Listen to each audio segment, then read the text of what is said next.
What I don't appreciate is Disney leadership making me feel like I am not disabled enough to go to their theme park.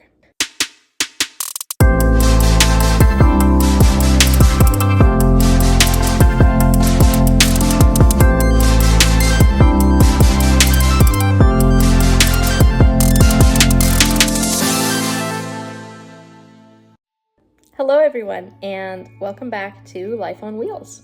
We have a lot to talk about in regards to the new DAS changes that were announced by Disney earlier in the week. It appears that this change was made due to an increase of usage in the system. Now, whether that be from people who truly need it or folks just looking for an easy way to skip the lines, we ultimately don't know. I will be the first person to say that I was deeply disappointed in this news, and I gotta be honest with y'all, unless some of these changes are canceled, I will not be attending the parks. I will not be supporting the company. I will be canceling my Disney Plus, and it will have to be what it will have to be. Now, with all of that being said, this is going to be a pretty loaded video, so for the interest of time, let's go ahead and just jump on into it.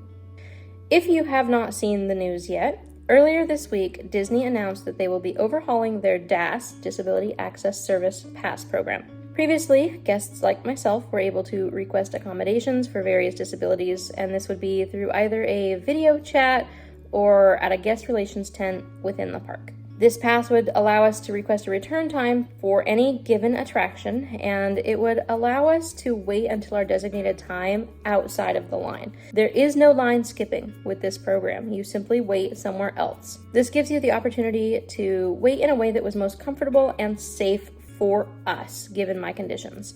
Now, granted, this looks different for every person, but for folks like myself who have heat sensitivities, bathroom issues, and a ton of other things, it was a lifesaver. So here's the thing. Under the new guidelines, which will be taking effect on May 20th, guests who do not have autism or other quote-unquote developmental disabilities, end quote, will no longer qualify for the program. This wording is coming directly from Disney's official sources, but it's not clear what other developmental disabilities will qualify. From the way it's presented, it appears that guests with conditions such as POTS, Crohn's disease, IBS, and even epilepsy will no longer qualify for or be able to receive accommodations through the DAS program. In extreme cases, this will mean that people can't enjoy the park due to a lack of accommodations. Along with that, the requests for those accommodations will only be available over the phone.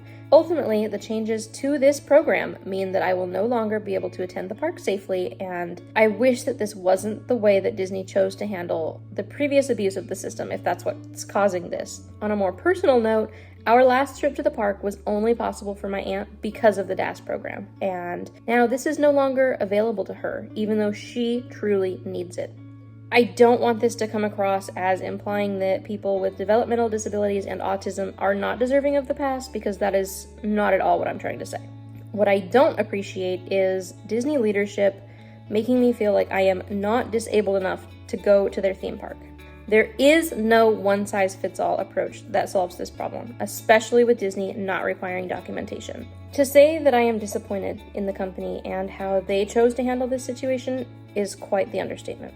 Disney is one of the only places where I felt like I could let loose and enjoy myself without having to worry about feeling like I was more disabled than everybody else and ultimately a burden on cast members. I am angry for every single person who is now blocked from accessing the park due to a lack of accommodations. I am even more so angry in the fact that this feels an awful lot like the company trying to force the purchasing of Genie Plus rather than putting a proper system in place for all disabilities. Disney, I know for a fact that you can do better.